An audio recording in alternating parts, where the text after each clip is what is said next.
you, pussycat. Whoa! Well, Thanksgiving's a pretty morbid holiday now that you think about it, right? Well, that was a morbid pre that. And then they're like, hey, let's be friends because we're all dying. It's now. Yeah, but now Thanksgiving's all about like family and eating a bunch and football. You really forget how awful that holiday actually is. It's actually pretty terrible. There's no doubt about that. But with that in mind, Thanksgiving is also one of my favorite holidays. Holidays have just kind of been me hanging out by myself, Yeah, what are you gonna do when you have a kid? hang out with a child. Just get drunk with your child. Probably won't do that, but Yeah, probably not the greatest idea. But it is an option. it is an option. Terrible option, but an option nonetheless. Yeah, I'm not gonna say every idea is a good idea. Most ideas are actually, if you think about it, just do the math. Just statistically, a good portion of ideas, like I would say 90% of ideas are bad ideas. Or shit, yeah. It's actually probably Absolutely. significantly higher than Yeah, most of them. Like I would the say, like, majority are terrible. Like 99.999% of ideas are fucking awful. Because most of the ideas that I do are bad ideas. Just think of all the ideas that I don't do that I just have. That's fair. I've had I like have many 6 good ideas that in are my like, you can't do that. entire life. Hey, that's not good. Don't do that one, idiot. There's many of those. You know what's probably a good idea though? Start recording. Yeah, that's the one. You nailed it. Like good or what? I would classify that one as a good idea, yeah. Nice. You in general? No. That idea? Yes. Rude. What is up, you Karens? Welcome back to another episode of the Fetch and Shock podcast. I am your host, the useless 3MC permanent, Tyler. And joining me, as always, is the 14-card sideboard, Matt. Matt, what's going on, man? Not a whole lot, buddy. Just living my life, dodging raindrops today. Yeah, the weather's kind of been shit lately. What happened to spring? It snowed in Pennsylvania.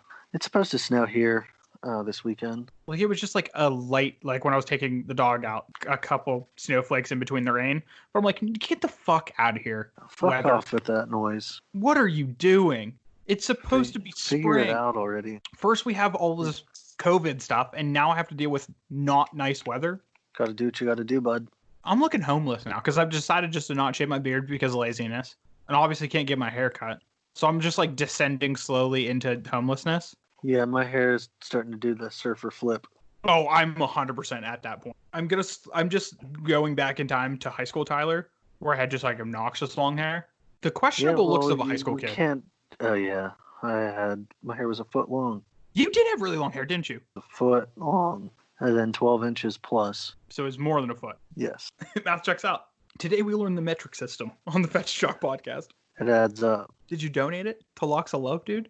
Wigs for kids. Oh, so I didn't know Pretty there was. much, yeah. So basically, same thing. Yeah. So then now there was some kid out there with your blonde hair, like full. It probably wouldn't be. How long do those last? I Like, don't how know. How long is your wigs good for? Turns out I've never had a wig, so I don't actually know. Friggin' nerd. Who doesn't have a wig? Not me. I have a luscious hair. Fair. Should have a wig. Do they make face wigs like for people who can't grow beards? That would be really sad. Like just a strap-on beard? What if you have alopecia, dude? Then you don't have a beard. But what if you want a beard? What if you want to experience what it's like to have a beard? I don't know how I feel about it. You're still on the fence of No, I'm not on the face fence. wigs. It's no such thing. You're That totally person off, is going to off start it on the idea of face wigs. facewigs.com and be a billionaire now. You watch. Oh, I'm going to start facewigs.com. I So give you up. start growing your hair out again, and then I'll shave it, and then I'll, instead of turning it into a head wig, I'm going to turn it into a face wig. Wouldn't it be better to just grow a beard and then shave the beard off? I feel like beard hair it takes a longer time to grow than head hair. Absolutely, but it's more realistic. You'd think someone's a psychopath if they have someone's head hair on their face. What if you cut it like small enough and you just like patch it together? Or what if they have curly hair? That'll work out fine. We'll just perm your hair, cut it off, turn it into a beard, sell it on the internet, make millions, retire. That'd be a blonde ass beard, dude. Well, we can dye it, right? Now you're stepping into a ball game that I don't even want to play.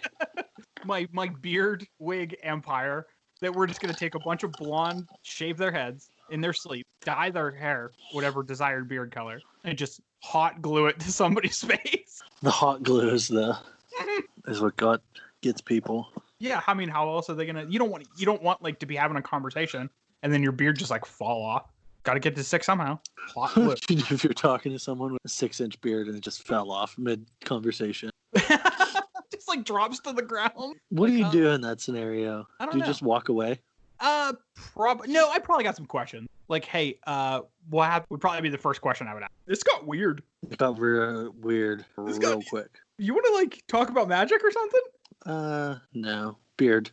Let's continue talking about the Beard.com. Yeah, the wigbeard.com. .net. .neck. Beard.neck.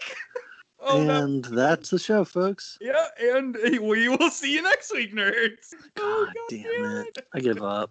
I don't want to play before we close out anymore. the episode, because we have to end on that note, I guess we could plug something. eBay.com. There we go. Did it. That's where you can buy the face wigs. Beardwig.net. No, .net. That's going to be the eBay link. We got to diversify. Got to sell it on Obviously. multiple different websites. Yeah, platforms, obviously. Yeah. Facebook Marketplace. It's everywhere. TCG Player.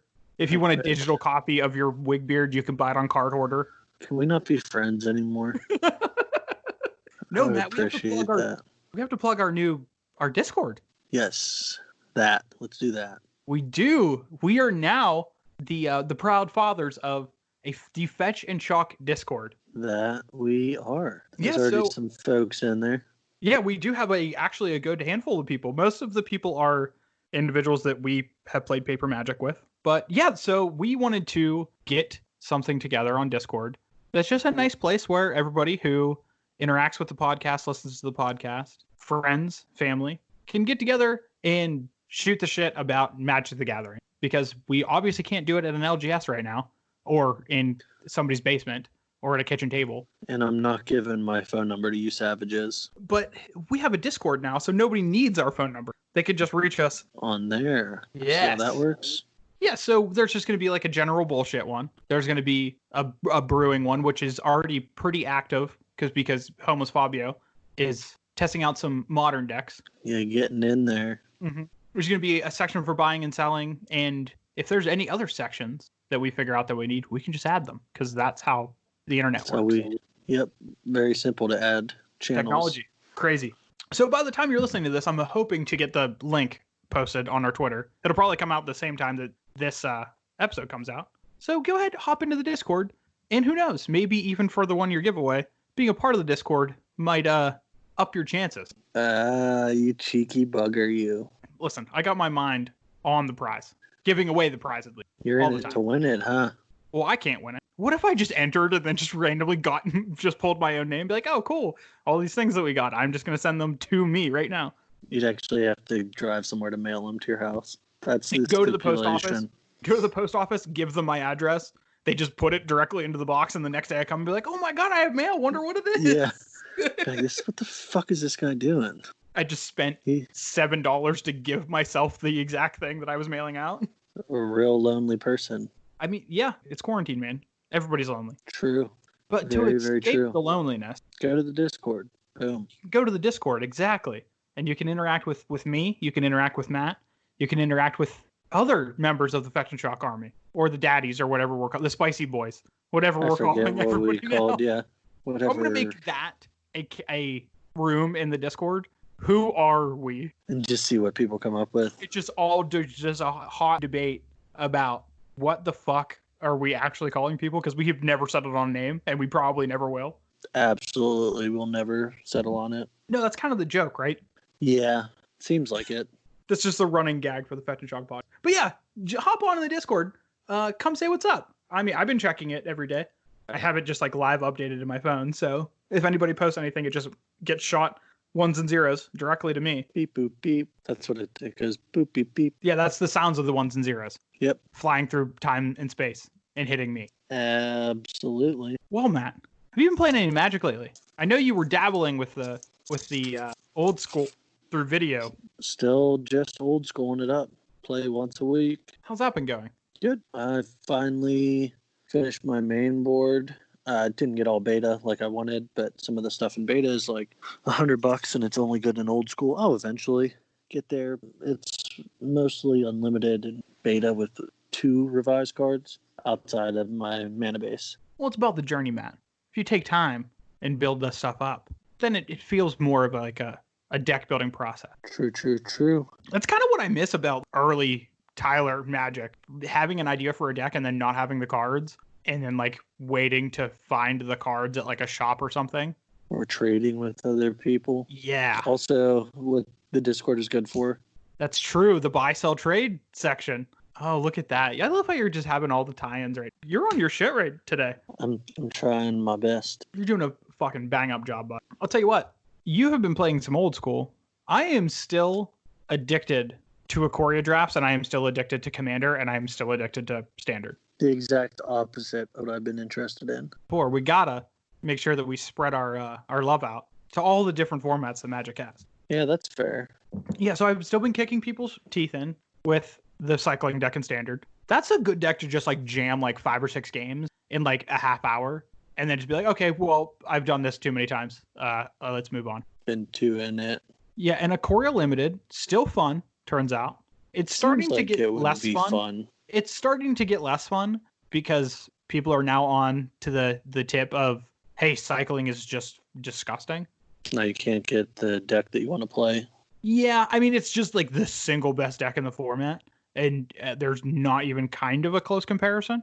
So it's just like if you open like a pack one, pick one, like Zenith player, you just take it, and then every other pick throughout the draft is either the one in the red stinger, or the uncommon guy that makes 1/1s, or something else that has a draw synergy. Everything outside of that is you read the card. Does it have at the bottom cycling for 2 colorless or 1 colorless? If it doesn't, you pass that card. You just take everything with cycling, and then you just throw like 13 lands in your deck and take your foot, put it on the pedal, and put that pedal to the metal, and just pick roll up through only cycling cards. Yeah. Well, you just draw so many cards, you pretty much see your whole deck every game unless you kill them before then. And that's kind of like the issue that I've been having online, at least, with Ikoria drafts. If you were sitting down at a table and drafting with like 8 other human beings, which Lord knows if we'll ever be able to fucking do that again. But if you're doing that, if there is a known best deck like there is the cycling deck, multiple people are going to be fighting over that, and then it's just going to be a watered down mess for all the people who tried to do that. And then there'll be like other good decks. But with online, especially because Magic Online, you're playing in leagues, and Magic Arena, you are drafting with other human beings now, which is a plus, but you're still playing against people who weren't in your draft pod. So like I can go ahead and ignore the cycling deck and go another direction and just have like a very good playable, like white-black attrition-based deck with a ton of good removal.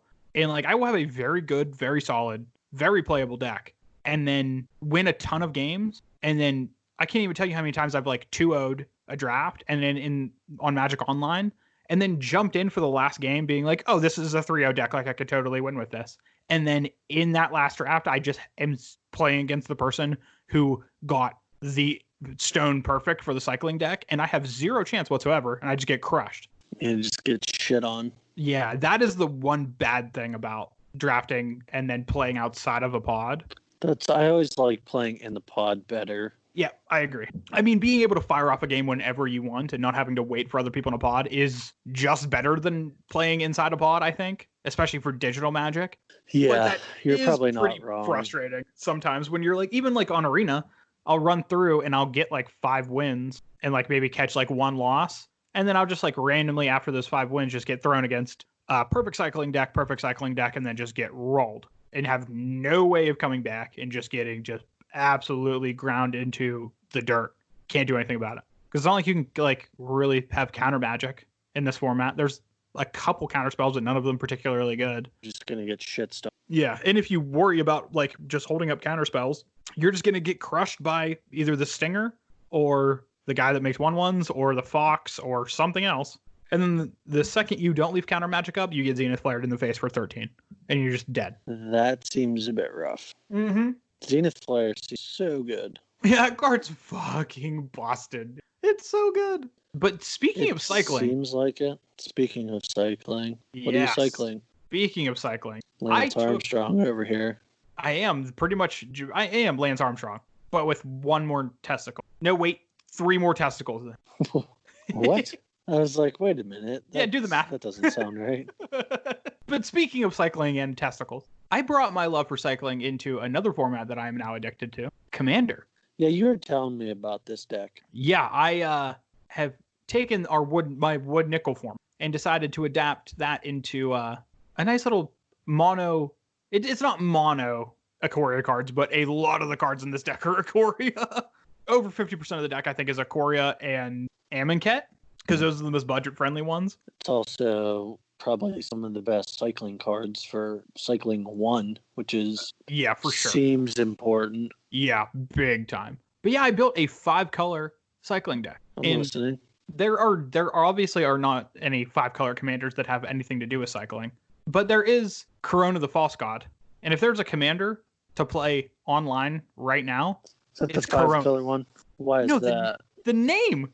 Oh, I didn't even put 2 and 2 together. All you have to do is switch one letter, and it's the reason why I'm playing online right now. Yeah, I didn't even think of that. Yeah, you Corona the cheeky False little bugger, you. Yeah, I mean, come on. There's like a million different 5-color commanders I could have picked, but there's really only one 5-color commander that I could have picked. That's fair. Mm-hmm. But this deck is super fun when it gets to do the thing, and super not fun when it doesn't. We were just sitting there spinning your wheels. That doesn't seem fun when you're not doing what you want to do. Well, it's just like so awkward sometimes when you're cycling through your deck and just looking for a win condition, and then the second you find a win condition, you put it on the battlefield, and then everybody just realizes what you're up to, and then they just kill you. Yeah, they put the screws to you. But if they don't, if they just look past you, it's like the next turn you're just going and doing the things. Makes sense, I guess. And because you really can just go berserk. I mean, even just like the spells in the deck that just happen to have cycling that are just generically good in a lot of weird scenarios. Like Rebuild, the 2 and a blue, instant speed, return all artifacts to their owner's hand, has cycling too. Yeah, that one's good in Commander. I have cast that a ton of times without the cycling. It's really good. There's a couple good removal spells too, like Expunge, Swat. There's a bunch of sick. SWAT's from Urza's Saga? Urza's Legacy. It's like it's a hammer. SWAT. Am I right? There is one from Urza's Legacy, yes. But there's also one with Phage on it. The Phage art is so much better. It's literally just her just smacking some dude in the head. It's Phage. She's untouchable. Well, but the guy that she's smacking obviously isn't. Very clearly not. If she reached out and touched him good. Pimp slapping. Oh, the Onslaught. I had to look up the Onslaught one. Oh, yeah. Sassy girl, you. She really is. But the only win conditions in the deck are really just like all of the Amonkhet enchantments, like Faith of the Devoted. When you cycle or when you discard something, you can pay 1 and then drain for 2. Drakehaven, you could pay 1 and make a 2/2. Wasn't the Sharknado in there now? Well, Sharknado is not legal in this format, unfortunately. Too much money? Yeah. And the card's like $2 online because, of course, it is. I love how that's too much money. For wood nickel, that's like infinite money. It's just funny to me. $2 is like my entire deck. I get it. It's just funny that you said, yeah, that's too. Yeah, too much. Way too much. That's too rich for my blood. I also do get to play Zenith Flare in the deck, which is extra sweet. Extra spicy. Oh, yeah. The only other win conditions are like the Draenus Stinger, Classic, Ikoria Limited All-Star. That's a 5-color deck, isn't it? Oh, yeah. But I am so stoked on Commander on Magic Online. It is such a fucking blast, dude. Yeah, it's hard for me to do it. I've tried. It's impossible to be salty playing Commander for me. Like, I even played up this week. I played against somebody who turn 2 got the one Commander, the Send Triplet. Turn 2 played it. And I'm like, oh, okay. Oh, yeah. I was like, what are you talking? You were telling me about that. Yeah, they cast our Commander Send Triplets on turn 2. And I'm just like, oh, this is cool. And they just took over the game. But it was so cool just to be a part of like that. Even if I was getting my shit just kicked in, it was still fun.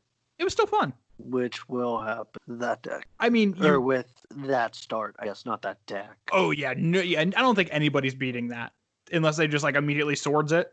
But then even then, the person had 6 mana on turn 2. Turns out that's not bad. It's really good. That was one of my favorite things when I would play Muldrotha is opening hands with like Lion's Eye Diamond and other stupid broken artifact mana. That's why I hate Soul Ring. Fuck Soul. So it's 98 cards plus Soul Ring in your commander. Is there like a deck that doesn't actually want?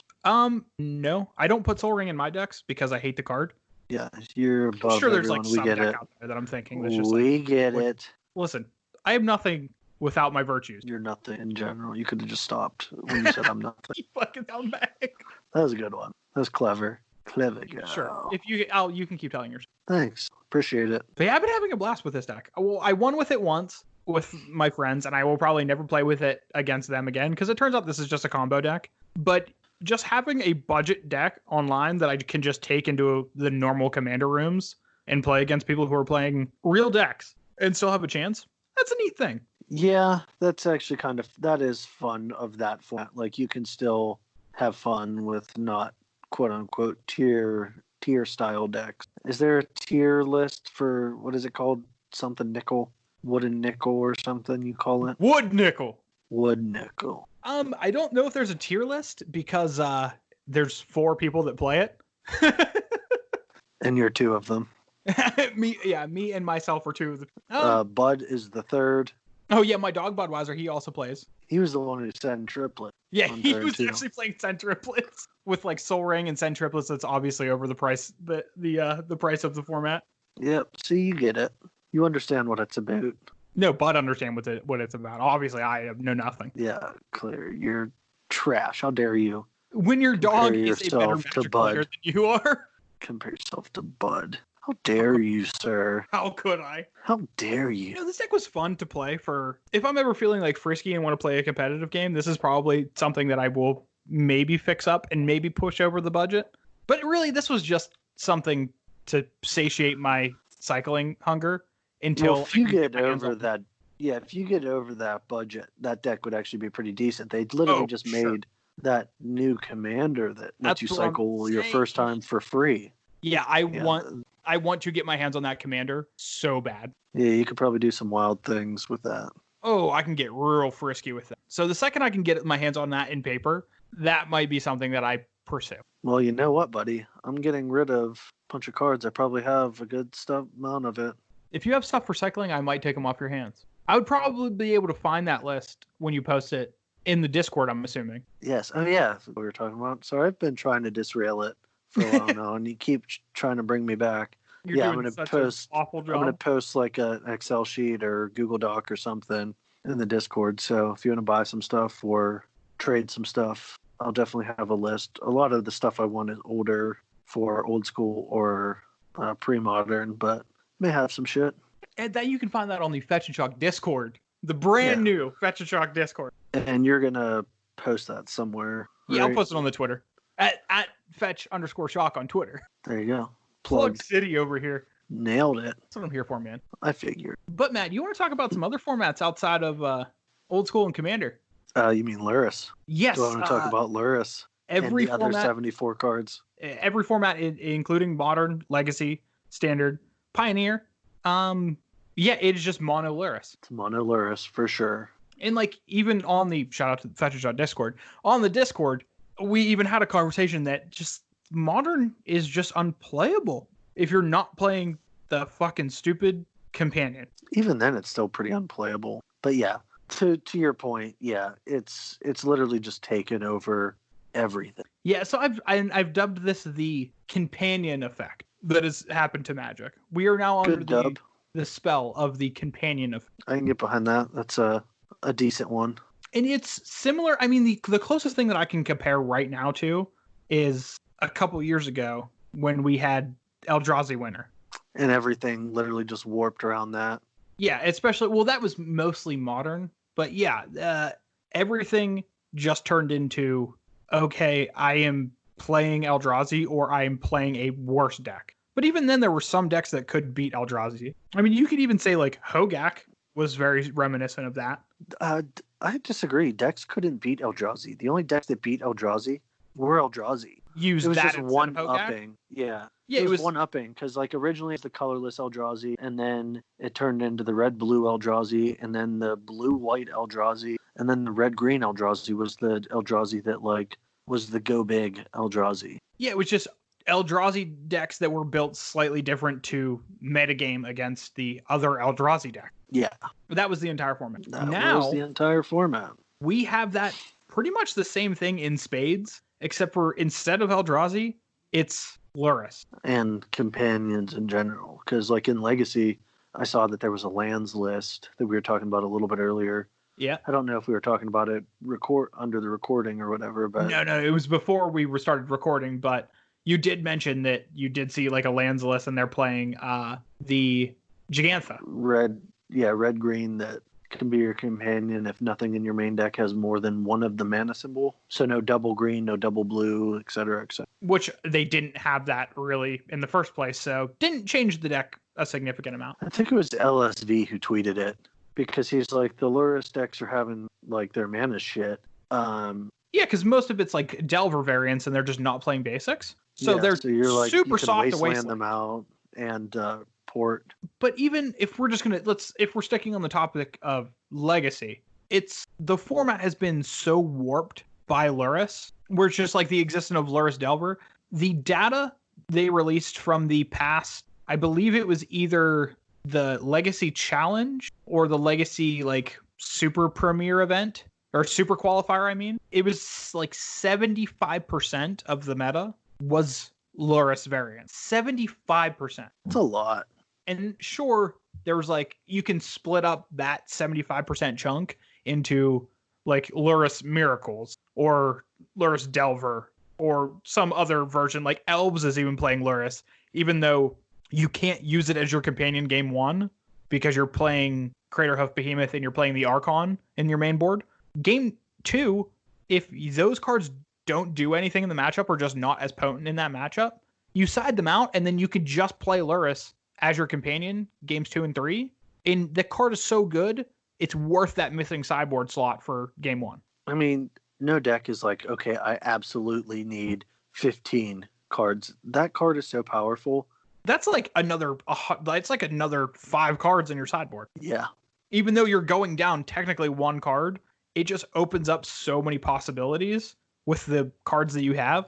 It's insane. Have you heard of Mishra's Bauble by chance? Yeah, the card that's now $200 for a playset on Magic Online. That's the one. That's the one. Cool. Yeah, that's the card. That's the one I was talking about. Yeah, and honestly, we could just call this the Luris effect because Luris is the one that is really ruining everything. Oh yeah, it's the culprit for sure. There's no doubt like about even that. Death and Taxes is now changed into a Luris deck, but instead of playing like normal Death and Taxes bullshit, they're playing like Mox Amber and Lotus Petal just so they can power out things and then just recast things with Luris. Like that hurts my heart so much. It seems wrong and dirty, doesn't it? It doesn't feel right. You're 100% correct. It just feels bad. Feels like that's not what you should be doing, but that's very clearly the best thing you can be doing right now. Yeah, I mean, I even said this in a conversation with somebody else when we were talking about Luris and just like the state of Magic right now. It's either you're playing a Luris deck or you're wrong. Yeah, that's it. You're at a disadvantage. Yeah, it's you're playing Luris or your deck is below the power level of everybody else's deck that's playing Luris. Which just seems bad. That's not where awful for Magic. Any and that's format just in wants Legacy. to be. Like we can even just talk about like Modern right now. Modern Burn playing Luris and recurring creature. Modern Jund is all 2-drops playing Luris and then just being able to recur those 2-drops. That's probably where it's the fairest, though. In it's Modern, just like, yeah, Jund. It's literally Jund. Oh, just in recurring Jund. your Okay, creatures. okay. Yeah, well, like the that thing style is, though, of thing. That makes. But you also have to think they are playing like Seal of Fire in that deck now because Luris. Oh, it's definitely made some deck considerations, restrictions that. Like the deck building restraints? Yeah, kind of. But that's probably the word I'm looking for. You're playing worse cards to make all your other cards better, if that makes sense. Well, yeah, because there's just one card just happens to always be in your deck and always in your hand. That it doesn't matter the quality of the other cards in your deck. You're just going to have so much raw power level. And you don't even have to cast the card for it to be a threat. Very true. Like, it's just that constant looming... Hey, I know they have access to Luris, right? What do I do that can, 1, answer the board, and 2, if I do answer the board, I'm using that resource. How fucked am I when they just next turn untap, play Luris, replay the thing I dealt with? How do I move on from this? Because it's hard to imagine a game state where you have the answers, you deal with the thing, and you can just wipe your brow and be like, okay, well, let's move on with this game, because that just doesn't happen in Modern anymore. You have to deal with the threat, then deal with Luris, and then deal with the threat again. Just make Jeskai control good again? No, I don't think so, because now the Luris decks have more card advantage than Jeskai. I'm saying to play it in Jeskai control with 4 Mishra's Baubles. Well, I mean, that's kind of what Legacy's doing right now. It's just blue-white control that's playing Luris to just have the reoccur draw step with Mishra's Bauble, right? Stand still. That seems where I want to play if I'm going to play it. Well, I mean, just even think about just to go back on Modern, there are a bunch of previously like quote unquote fair decks that are just so much more unfair now with Luris in the format. Like the Devoted Druid deck. Oh yeah, good luck. That card's that's just insane. Usually you would just be able to kill their one piece of the combo and advance with your gameplay. Yeah, and you could just continue on with business. Now you don't get to do that. It makes decks manipulate their main board and sideboard so much. Like you basically need to sideboard in like against like you would be playing against like Dredge. Yeah, like you almost have to commit everything you have to it. But the issue with that is at the beginning of a game, you're shuffling up your 60 card deck, and then whatever you get is determined by the way that you shuffled and whatever comes into your hand. The thing that you can't control is the fact that your opponent always has the card that you sideboard. Whether you draw your sideboard cards, whether you do anything else, that is a coin flip. You can guarantee every single time they will have the Luris. They will have the ability to do the thing. If you have a way to answer it, I don't know. You're fucked, though, if you don't. No, that's fair. That's the perfect way to look at it. Like, okay, well, you're fucked. Well, and even just look at like Pioneer. We don't talk about Pioneer very often because neither of us have really dived deep in that format. But like the top decks in that format are all Luris. It's either Boros Luris or Orzhov Luris or like Burn with Luris, Mono White with Luris. Like they're just everything is mono Luris, and there's nothing anybody can do about it. Like there's not an amount of tech out there that can stop that. I'm not sure why they thought that would be a good idea. Like from the get-go, it's like, how is this smart? Well, I think the thing is too, and you can look at it from the data as well that's been presented in the past couple weeks. Luris has obviously destroyed almost every constructed format that it's legal, except for one. Standard. Exactly. Do you think it's just the fact that they just are not giving a fuck about any other format and just said, we're testing these cards for Standard, tested them in Standard, and they were just like, oh yeah, these cards are just playable. They're fine. And then just released them out into the wild to fucking run rampant on every other format, constructed format. In Standard, like, Luris decks are fine, but there's other companion decks that are very, very good. There's decks that aren't running companions that are very, very good. It's true. Like the cycling deck is draft commons. And like I'm not the only person on the cycling tip. Like there are other people out there like succeeding with the cycling deck. You would think after so many times printing these ridiculous cards, they would have some wacky brewer. They would hire them and be like, we're thinking of printing that. Break it or try to break it. And they'd be like, oh, you can't do that. What are you doing? They would have to hire more than like one person to do that though. And in the world where they're just trying to maximize profit, are they really trying to pay like 5 different people $60K a year salary just to try to bust cards? They wouldn't even have to do that. They could say, hey, we'll give you some free stuff occasionally if you do this for us. And people would be like, fuck yeah. I mean, I'm sure. I don't know if that's incentive enough for them to dedicate all of their time and effort into trying to bust decks. And I think people do that for fun. So why would they not do it for fun and get to see stuff ahead of the curve? But you don't think the people that bust things wide open, like they take ideas from other people? Like you would have to have them in a vacuum being able to do that with no outside influence. Have a group. There are probably, I know you can think of probably several people in the community who are just ridiculously good brewers. Oh, for sure. Yeah, there's a ton of phenomenal brewers in the community. But those people are also, they don't take a ton of credit for only like every idea that they play. That's true. It's just a big melting pot of ideas. Some people are better at connecting pieces than other people, but there are very few people that have the ability to build the puzzle, including all of the pieces together, and then just run it out into the world. That's fair. I can only think of one time, really, statement. in Magic's recent history that there has been a deck that just came out of nowhere that only had like one or two influencers, and then that deck took over the world. And that was the Summer Bloom deck from that Modern Pro Tour. Yep, where I forget the dude's name. Sam Black and his buddy. His buddy was the one. It was his buddy who just like ran through that tournament with it. And those were the two guys that played it in that tournament, and they only played it because the guy that top aided it discovered the deck, figured it out, worked out the numbers, and just ran through people with it. That's the only time in Magic's recent history that I can think of that happening and just being like, oh, that guy just busted the world open. Figured it out.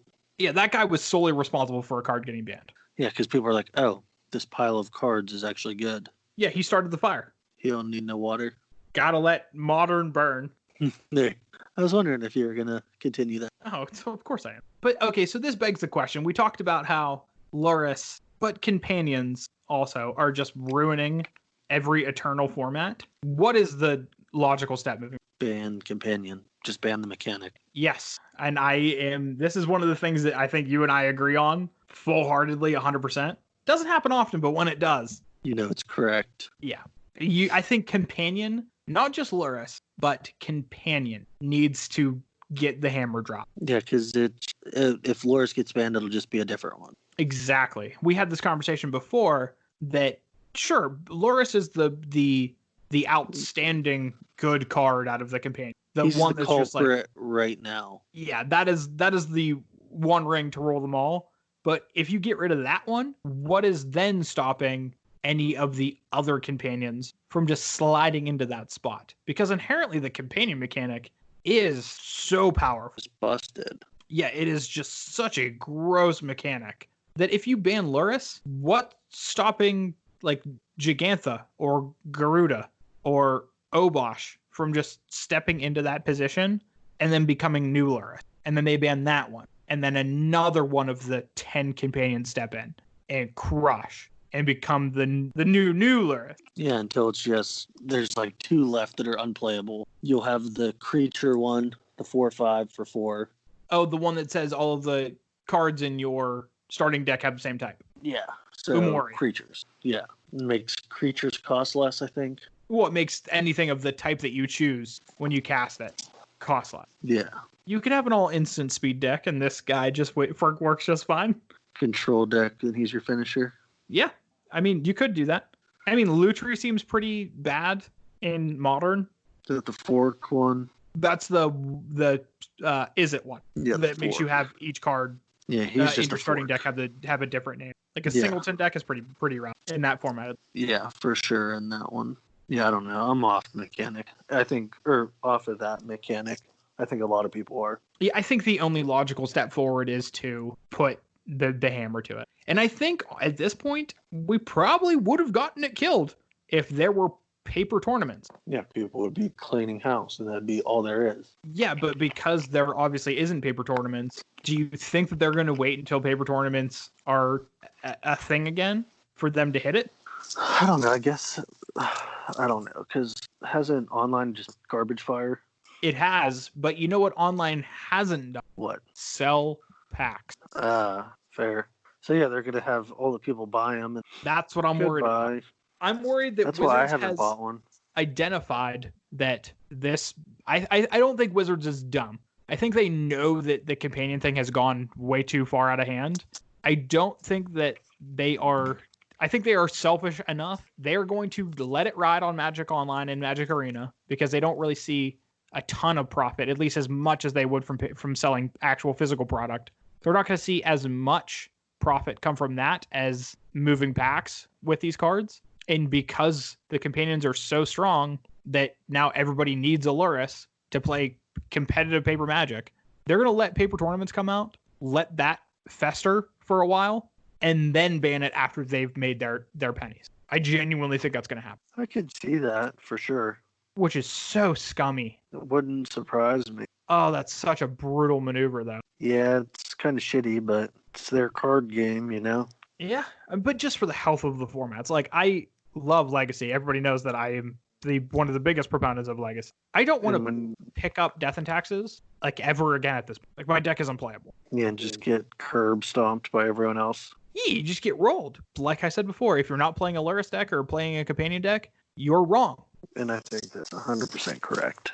So it remains to be seen where the future of constructed Magic lies. But, I mean, if Wizards wanted more people to get into Commander, it's working, because I don't have to really deal with the companions as much in the budget Commander rooms as I do in Constructed. Well, can you have a companion and a commander in Commander? Yeah, I played a game of Commander Online where my opponent had Garuda as a companion. And you know what's real fucked up, Matt? What's that?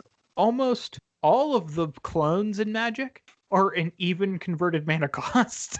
I think all of them are except Doppelganger. The Dimir Doppelganger. That's 3, right? No, actual Doppelganger. That's 5. 3 blue. Well, regardless of how many aren't, I know a vast majority are even. And that deck is disgusting. Yeah, I got rolled pretty quickly by that. So, yeah, I mean, not even Commander is safe from Companion. But hopefully people realize that those decks are not fun to play, because it's just the same thing over and over again. So who knows? I don't know. Companion sucks. It's not good. Yeah.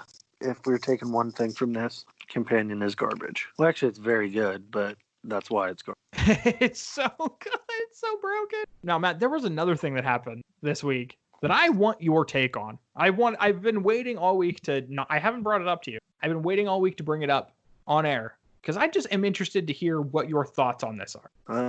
And it is the old school naming conventions for decks in Magic. What do you mean, like Tricks and Cheerios and... Yes, you nailed it. That's exactly what I'm talking about. So those are glorious. I do remember. When all of the decks... Guess why? I see them in old school all the time. It's great. That's true.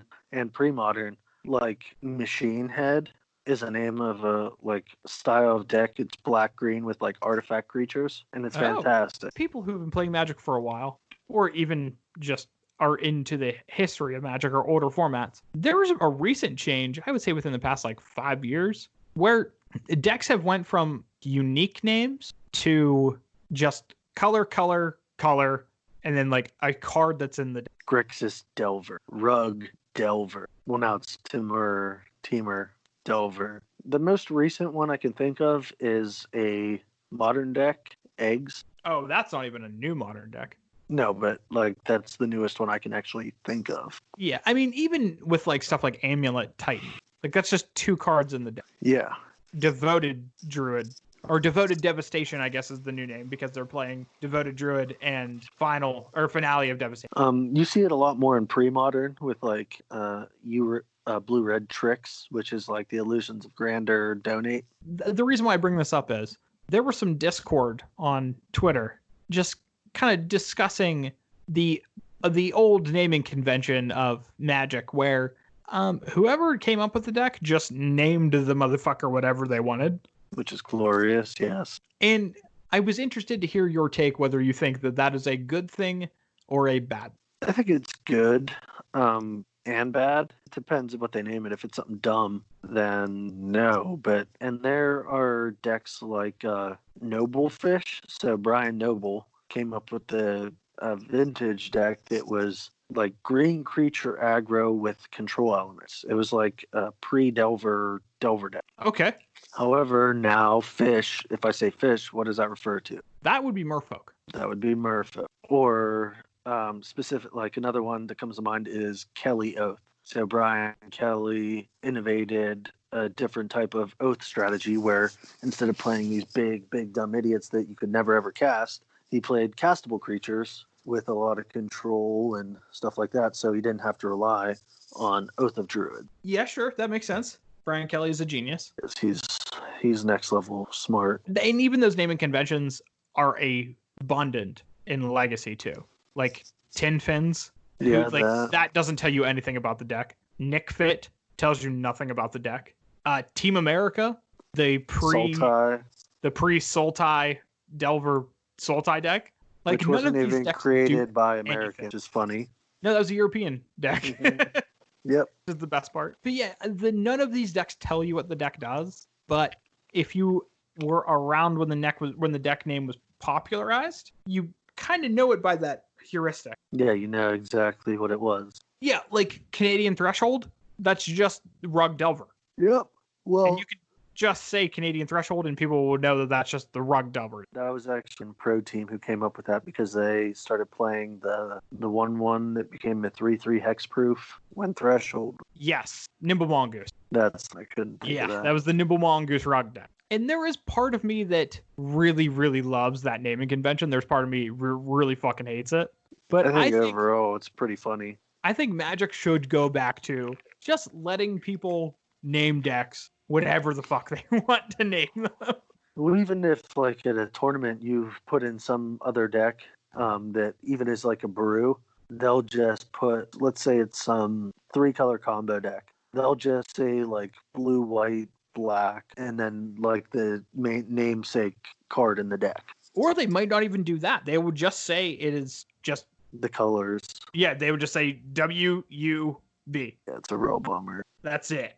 And like, I mean, there's an argument to say that like that tells you just as much of nothing about the deck as the stupid meme name that somebody came up with. And I don't understand. If it's not offensive, why does it matter? Just let the person live their life. I saw people just arguing about it on Twitter, and I was like, well, like that really gave a nice personal touch to Matt. That it did. And I loved that part of it. And I think where that same mentality is carried on still is Commander. Because now that I've been getting more and more into Commander, when I'm looking at different deck lists online and stuff, all of the Commander decks still follow that same mentality of, I'm just going to name my deck something dumb and stupid. I did not know that. That's definitely a big thing. The name of the Commander. Oh, no. There is a good portion of the Commander community that still loves naming their decks dumb shit. And my friend group is still definitely in that category. Like my one friend who I've been playing Magic with, Zach, he made a SIG. Was it River Cutthroat? Is that the Dimir one? The blue-black one, yeah. Yes. He made a deck with SIG and then a bunch of enchantments that like steal your opponent's creatures. And he named the deck Bummin' SIGs. That's funny. Yeah, like that sounds good. Why can't you just let that roll? Yeah, that's funny. And that is like what I want to see in Magic. That is just so perfect. That's just super, super clever. Because what's the deck doing? It's a SIG deck, but it's also stealing your creatures. So you're bumming SIGs, yeah. That's you're funny. With SIG. It's bombing SIGs. You get it. Yeah, that is funny. It really is. I miss that part of Magic. And now that Magic is slowly starting to turn into like an esport, I think we're slowly starting to lose that personal touch that we just don't get to have anymore. Oh, absolutely. You're not going to see that anymore. And I think seeing all of the people discuss it now, when I submit deck lists or stuff, I'm going to stop using the preferred vernacular, and I'm just going to start being a dick and just start naming decks random things. That's what I do. Like Death and Taxes is always going to be Death and Taxes. But that's because that's also just a dumb name. That's one of the dumb names that has survived. I think it's too late to...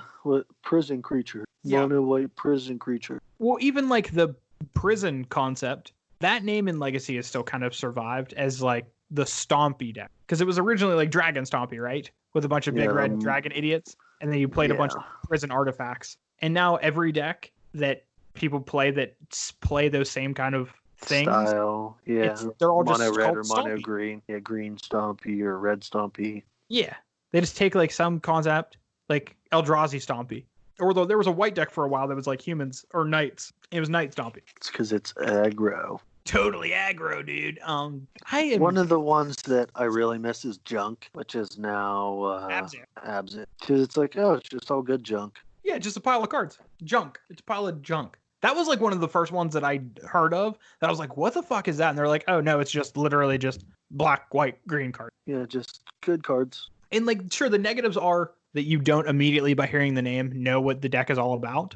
But in the age of technology, you're looking at the deck list if you're interested in it anyway. You look at the deck and then you see what's going on. And then the name is just additional flavor. Yeah. Like there's almost 100% chance that I would not have ever looked at like a cephalid breakfast deck in Legacy if I didn't see the name cephalid breakfast and thought, oh, I need to find out what that is. That name's amazing. Yeah, what are they going to call it? Bant combo now?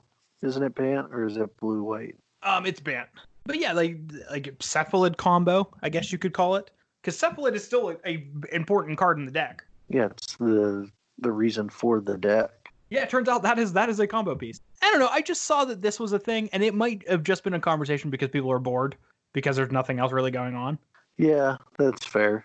We were like, let's bitch about it. But goddamn, did it make me nostalgic for the good old days where I was just sitting brewing decks with my friends, and then I would think of an idea, and then the first thing I would think of after I thought of the idea is, what am I going to call this? Like, what is the dumb name that I'm going to think of for this? That's fair. I think my new favorite one is Bum and Sigs. That's good. That is such I still do thoroughly enjoy that. Zach, if you're listening, you did a good job, champ. Never change. The Fetch and Shock boys are proud.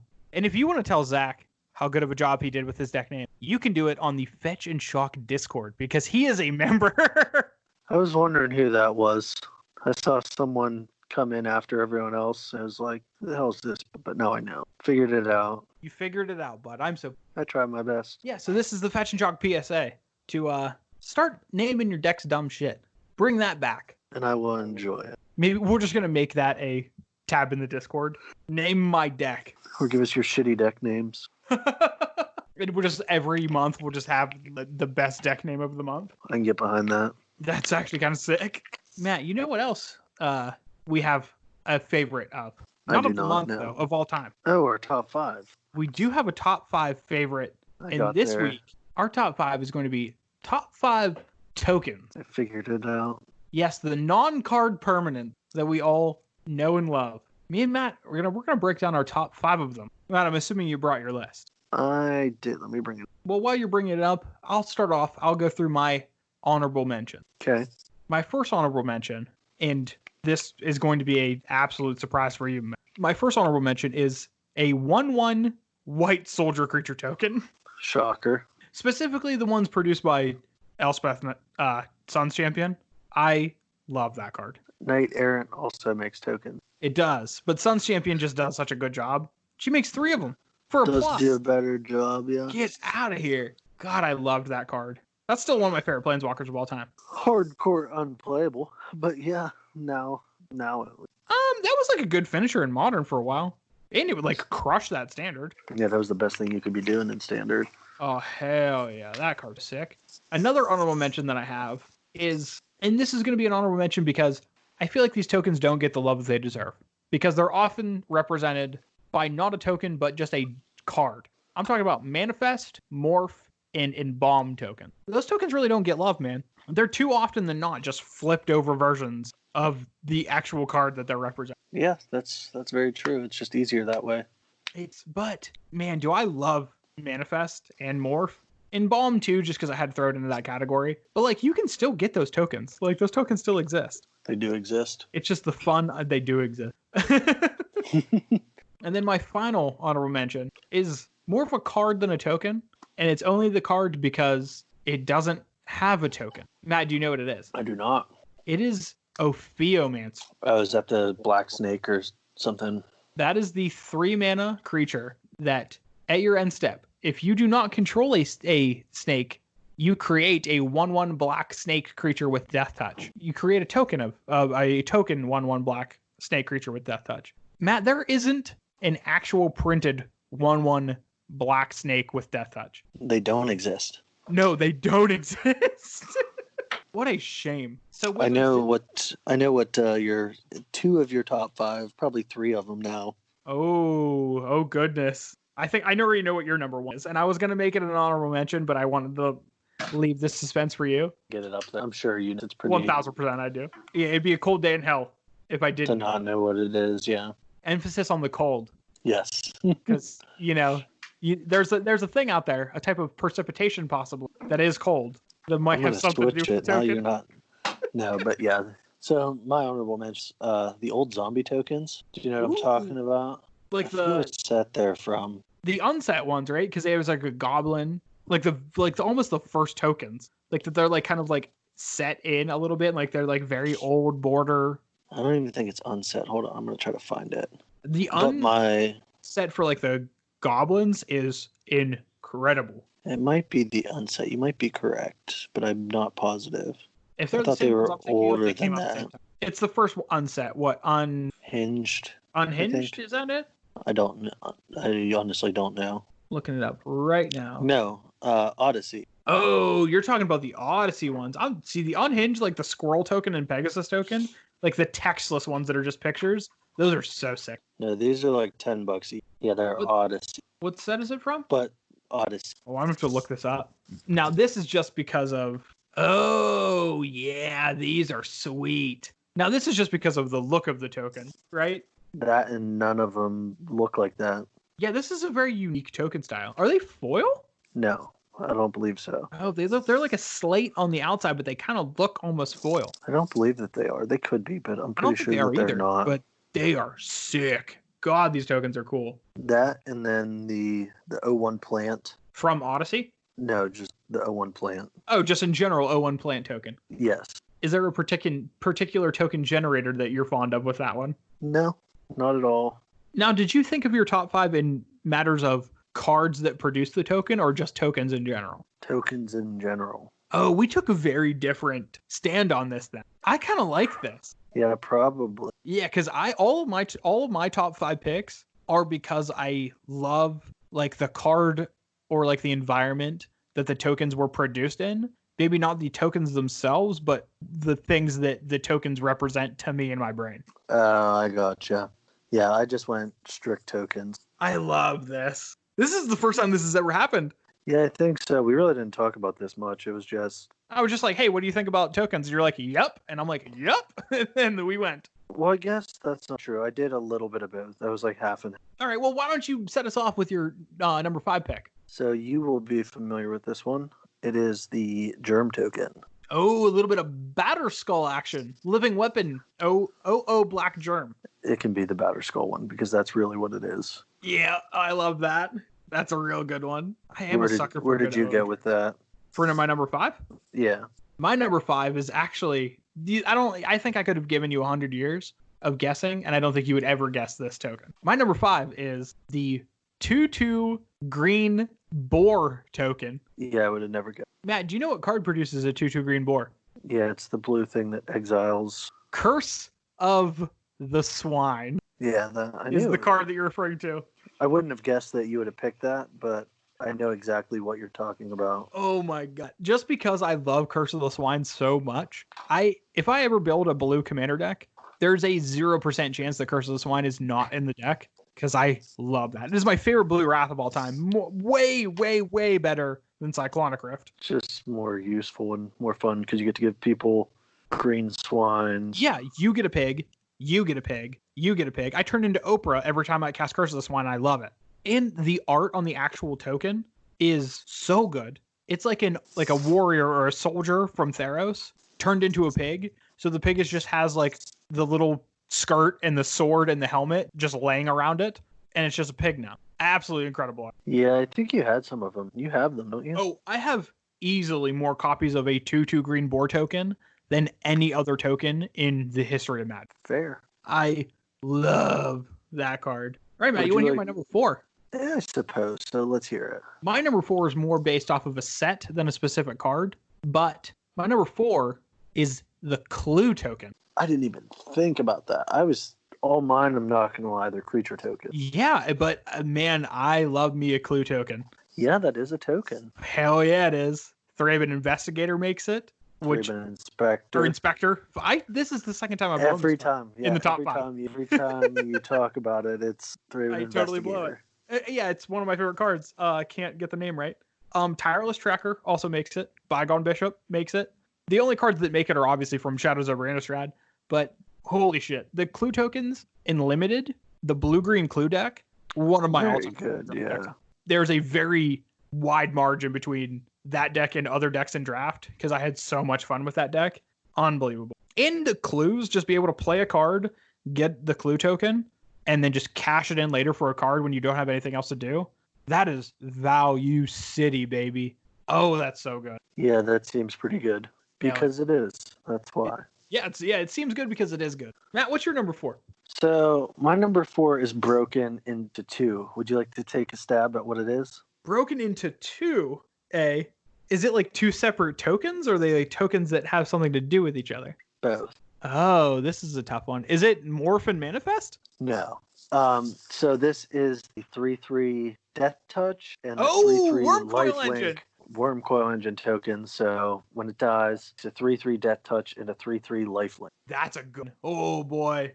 I don't know why. I was always so proud and happy to actually have those tokens. Those are because a sought after item. I Original. opened them organically. Yeah. So that was always cool to have that. Because when I play decks with tokens, I don't know why I like to have the actual token. Right? Yeah. Yeah, I get that. And this was when I started playing Modern and like was playing a deck with Worm Coil Engine. I was like, oh shit, I need to get these tokens for this deck, and then look them up. And at that point, they had not been reprinted in Commander or anything like that. The only versions of it were the ones from the set, and they were like $7 a piece. Yeah, that doesn't surprise me. And I was like, oh, cool. It looks like I won't have these ever, because why would I?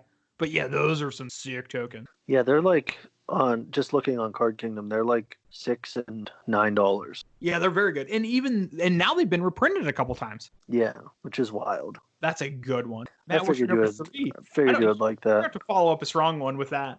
So it is very, very strong. It is only a 1/1, but generally does not stay a 1/1 for long. Ooh.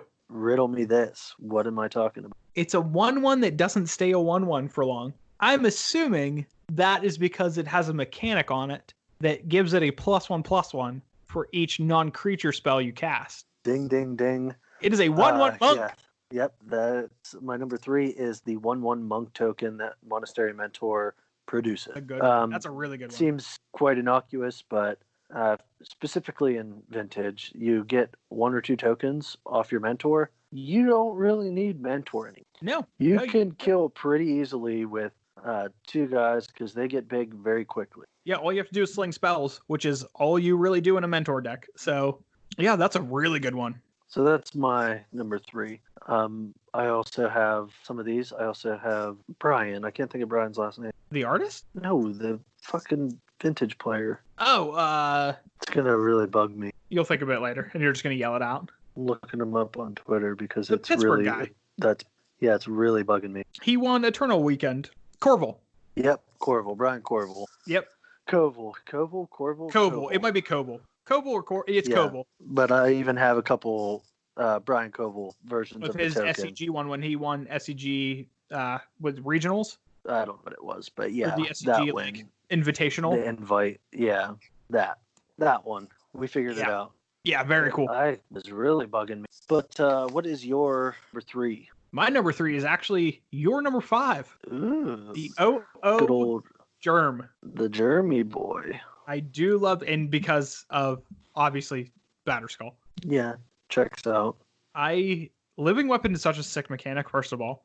And obviously, if you're listening to the podcast, you are familiar with my deep love for all things Death and Taxes. Batterskull is a mainstay in Death and Taxes. And I have made so many OO germs. It is unbelievable. Yeah, that does not surprise me. I fucking love me some germs, man. I figured that would be on your list. I could probably guess 2 and 1. I don't think you'll guess my 2. Is it a Thopter token? It isn't a Thopter token. It is or isn't? Is not. Oh, then I definitely know your number 1. Ooh, I think you know my number 1 too. I think I would be shocked if my I was number wrong, 2, I think, is going to be a curveball for you. My number 2 is for sure a curveball for you. Well, my number 2 is actually one of your honorable mentions. The Sapperling? It's an 0/1 plant. The plant because a homeboy that makes plants for each land you control, I'm guessing. Avenger of Zendikar, exactly. Yeah. Probably my favorite creature to cast in Commander. It's a very, very good finisher in Commander. It just wrecks. I mean, it's also a great finisher in Cube. I've cast that a ton of times in Cube, and it just feels so good every time. Yeah, just make a shitload of 0/1s. Oh, look at that. They're 1/2s. Oh, that's a fetch land. They're 2/3s. Kill you? Yeah. Okay. Yeah, feels okay. Yeah, seems pretty decent. Yeah. Oh, I do love me some 0/1 plants, especially when they're 3/4 plants. Yeah. Makes it much better. Makes them way better. Who would have thunk? Yeah, I am a sucker for an 0/1 plant. Good now 2. I'm interested. What is your number 2? I don't think I already know so. what your number one is, but yeah, go ahead and give me the insight into your number. So my number 2 is actually squirrel token. Ooh, a squirrel. Yes, and there, for a long time there was only one printing of squirrel tokens. That was the unset one. No, it was the one from Odyssey. Oh, and then the unset one. No, then Conspiracy. No, I thought the unset had a squirrel token. Nope, the unsanctioned, which is the most recent one. No, Unhinged definitely has a squirrel token, right? No, it does not. Yes, it does. No, it does not. Or Unglued has a squirrel token. I'm looking at all the squirrel tokens. There's not an unglued one. There is a Conspiracy. There's a Modern Horizon. There's an Unstable. There is the Odyssey promo. And then there's Unsanctioned. Nah, you're wrong. I hate to break it to you. There is an unglued one. It's just called Squirrel. Fuck. Yeah, it's just a picture of a squirrel. Yeah, just Squirrel. Okay, yeah, I did not know that. This is when they just did the dumb pictures of the creature. Because they did the zombie one. The zombie one's gorgeous. Yeah, that one's pretty dope too. But mine is the original one. The Odyssey. Because that was from Squirrel Nest? I think yes, that's the card. Squirrel Nest. Yeah. Squirrel Nest. That card's still has Earthcraft banned in Legacy. Classic Squirrel Nest. But yeah, that's my number 2. That's a great I token. just love them. I love the squirrels for whatever reason. Couldn't tell you why, but I do. I wish that could be a commander deck, like a sustainable commander deck without uncards would be squirrels, but it's just I don't think there's a way to do it.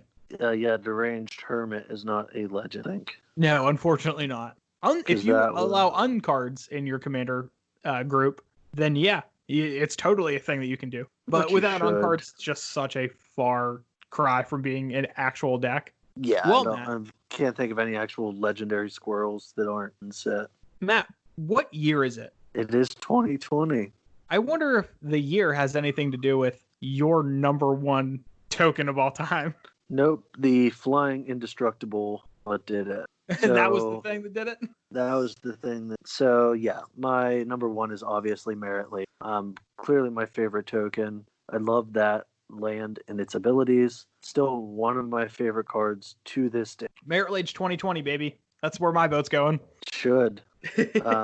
Or Lord and Savior. I've made many a 2020. Yeah, that's like one of your favorite combos. It's probably my actual favorite. I love that. Yeah, Merit Lage is a hell of a... That's the single most powerful token of all time. Yeah, I don't think they're going to top it. They might. Who the fuck knows? I think... I can think of at least one token that is more powerful than Merit. Would that be a spirit token? Matt, how'd you know? Because you have fucking spirit tokens in your wallet right now. Yeah, you're right.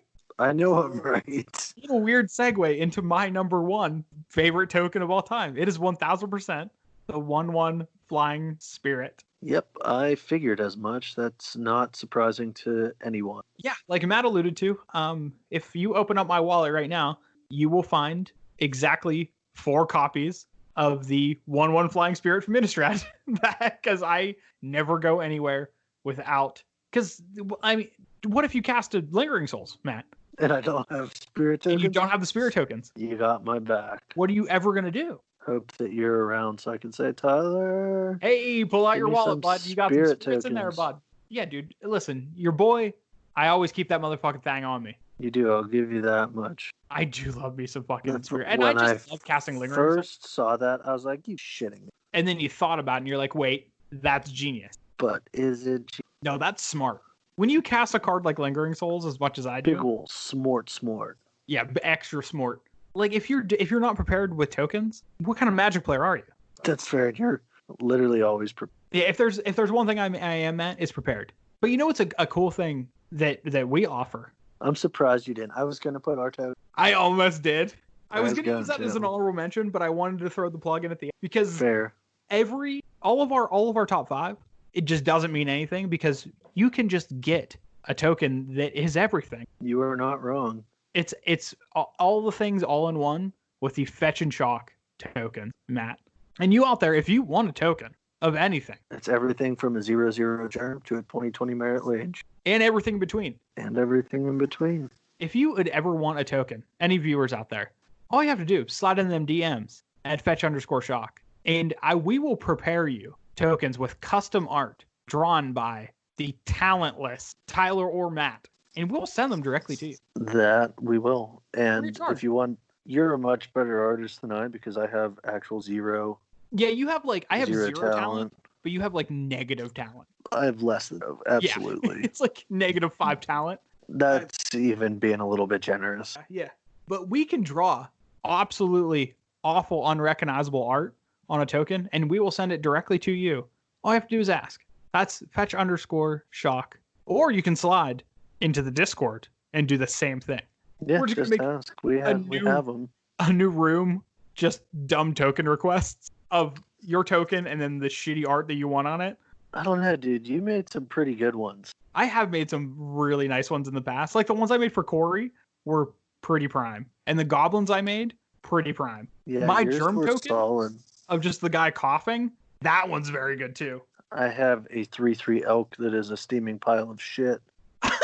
Because we were at a Magic tournament and you needed an elk, and I looked at somebody, I was like, hey, what does an elk look like?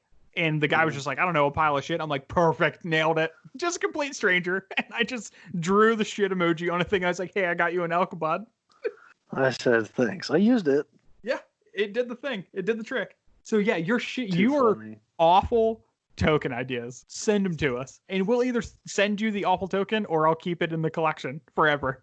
Oh, speaking of collection forever, I have 25 cards From Pack Wars. from Pack Wars. You collect. You finally counted up the collection from your sorting this weekend. Yeah, because I took them out of the binder. I think I'm going to make a collage with my winnings. Well, you're gonna have to wait until that whole entire thing's done. That doesn't take too long. You suck at Pack Wars. Listen, that's a never-ending battle. Once this whole entire thing's done, I think I just realized what our Fetch and Shock live stream is going to be, and it's just going to be you and me playing Pack Wars For like a week straight.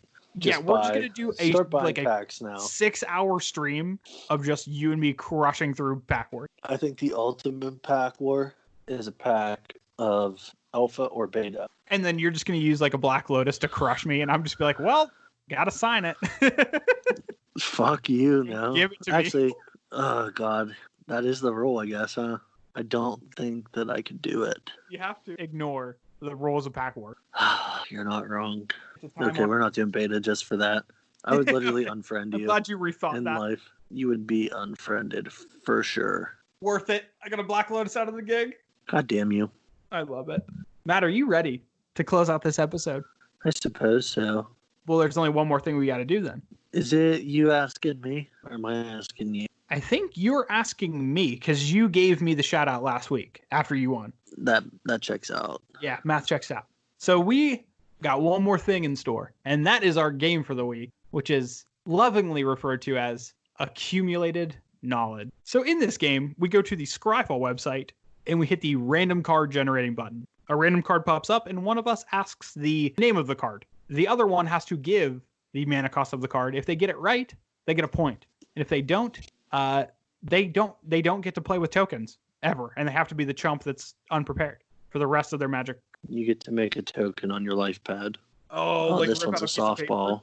Yeah. Ooh, yeah, that sounds like an empty life. Not using Fetch and Shock tokens. Idiots. What a miserable existence. All right, dude. Well, I use them for everything.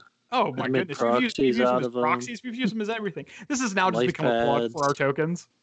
So, sir, are you ready? Your I have first one never is a been more ready. softball. Oh, is it? Yes. Let's hear it. Thought not seer. Thought not seer, eh? Is this the first thing we've had that has like the waste mana symbol in it? I think it might be. I think it is. So Thought Not Seer is a 4/4 creature that when it enters the battlefield, you get to Thought Seize your opponent, except for it goes exiled. And then when Thought Not Seer leaves the battlefield, they draw a card. It is for 3 and a colorless. That is correct. They actually reveal their hand. Target opponent reveals their hand, and then when it leaves, target opponent draws a card. So multiplayer games, you can choose 2 different people. That's true. Just as a heads up. But yeah, that is correct. That was a pretty big softball one. Oh my goodness, I've cast plenty Jesus of both of you have cast Christ. plenty of Thought Not Seers in our time. You ready for your easier second card? It's easier than Thought Not Seer? Yes. Is it negate again? No. What is it? This is Treasure Cruise. Treasure Cruise. Wow, we're just getting all of the cards that are just super easy. Treasure Cruise. Would you say it's like the fixed Ancestral Visions? Or not, Ancestral Recall? It is the fixed version. It's still super broken. But Yeah, it's yes, hard to say that it's fixed, right? It is definitely the more fair version. Well, because it is sorcery speed, but is it does sorcery also still draw speed. you 3 cards. It does also draw you 3 cards. That is correct. But it is also only 1 blue mana. It is also only 1 blue mana. But it also has Del, and it has 7 colorless before the blue mana. That would be correct. Okay, You really cool. took a long time milking that one. Had to beat around the bush. This one's a little different. Oh, is it? So it's not Treasure Cruise. And It's not Treasure Cruiser, not Thought Nuts here. Oh, shit. All right. This is Outrider of Jess. Outrider of Jess? Oh, boy. Is it like Jest? Like J-E-S-T? No, it's Jess. Jhess. Oh, I have no fucking clue what this is. I don't know this one either. Oh, if it makes you feel any better. That makes me want to not use a hint. Outrider kind of seems like a white card, though. Is it Or two is it white, black? White? I'm going to say 2 white. Is that your final answer? Yes. That is not correct. It is 3 close? and a blue. Oh, Jesus. It's a human knight, so we weren't too far off. It's Exalted, and it's a 2/2. Exalted, eh? So it's from Alara. Yes, Shards of Alara. I would not. It's a terrible Exalted card. It costs 4 mana. Yeah, that's a little much for something with Exalted. Yeah, that was pretty bad. All right, you ready for number 4? Yeah, can you give me something like Treasure Cruise or Thought Knots here, please? No. This is Nessian Ass. Oh, this is the snake from Theros. It's got Monstrous for 1 million. This is actually like a fine card in Limited. It's 5 mana. It's 4 and a green. Take final answer. Oh, yeah. Yeah, that is correct. I figured you'd get this because this is pretty good in Theros. Yeah, OG Theros Limited, baby. Yeah, 5 mana, 4/5 with reach that just gets bigger that you can dump mana into. Yeah, the Monstrous is like 7 mana. Yeah, 6 and a green. And it gets like +3/+3 or something. Monstrous 4. Oh, +4/+4. Good old 8/9 reach. Seems okay. It is legal in every format except Standard, Brawl, and Historic, if that makes you feel any better. Oh, it is? Yeah, it's definitely legal in Pauper because it's a common. Little 2-headed snake action. Yeah, you just won. Do you want your last one? Oh, of course I want my last one. All right, this is Soul Drinker. This sounds like a spirit. I want to... Don't drink and thrive, dude. Don't drink and thrive. It sounds like it's a spirit. I feel like I know this because it's a spirit. I'm going to actually use a hint. Okay. What does the card do? Pay 3 life, put a 1/1 +1/+1 counter on Soul Drinker. Oh, this guy is black for sure. Or is it white? Or No, is it's it green? black. Could be multicolored. It could be multiple colors. I think it's just black. It's not a particularly good spirit though. My last Drink hint and is it a thrive, spirit? dude. It is. Is that the flavor text? Is don't drink and thrive? Don't drink and thrive. Yeah. I love that so much. I think it's black. I think it's 2 and a black for like a something. Is that your final answer? I don't know if that's right, but I know this is black. I just don't know the actual mana cost of it. It is black. I'll give you that. And it is a spirit. I did know that. It is a spirit. But is it what I said? 2 and a black? You said 2 and a black. Is that your final answer?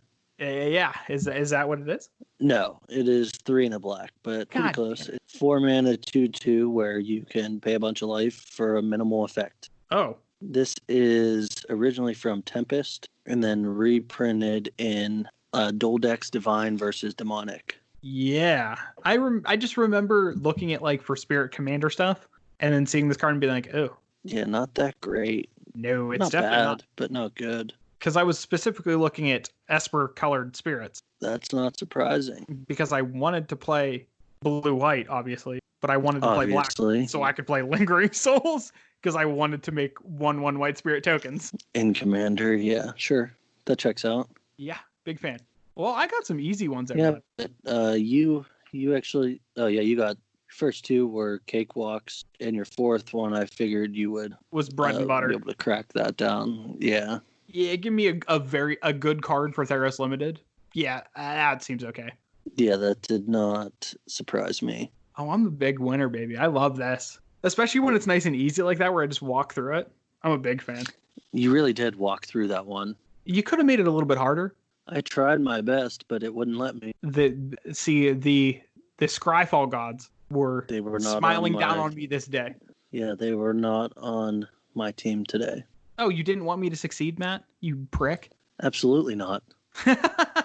I wanted you to lose. That's... You motherfucker. Of course I wanted you to lose. What are you talking about? Matt, you son of a bitch. Yes, I am.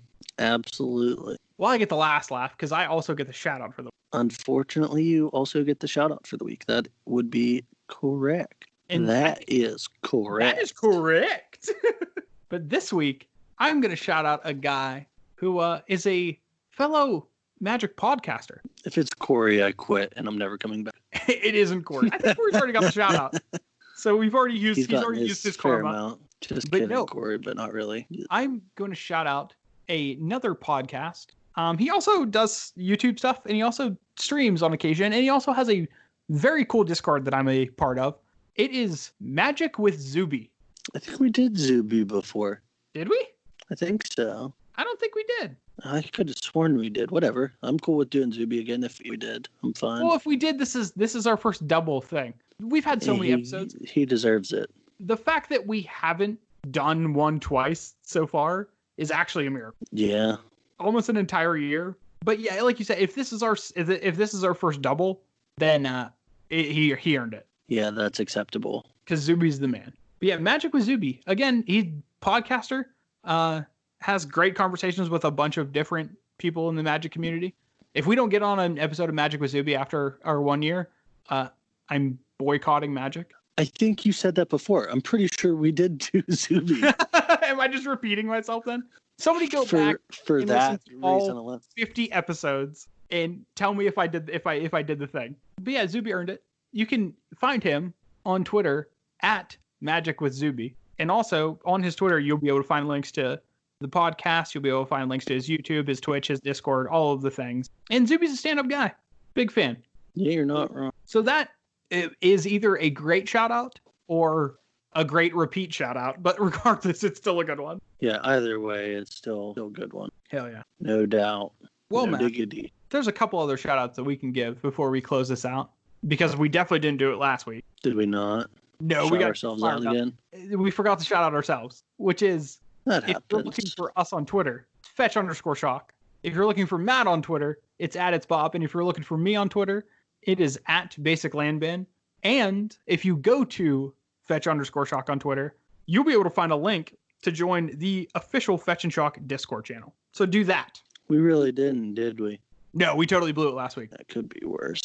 We were just too excited about talking about other stuff like giveaway shit and everything that we ended up talking about after the episode closed. Yeah, I blame everyone else and you. Oh, just everything besides yourself. Well, duh. Yeah, math checks out.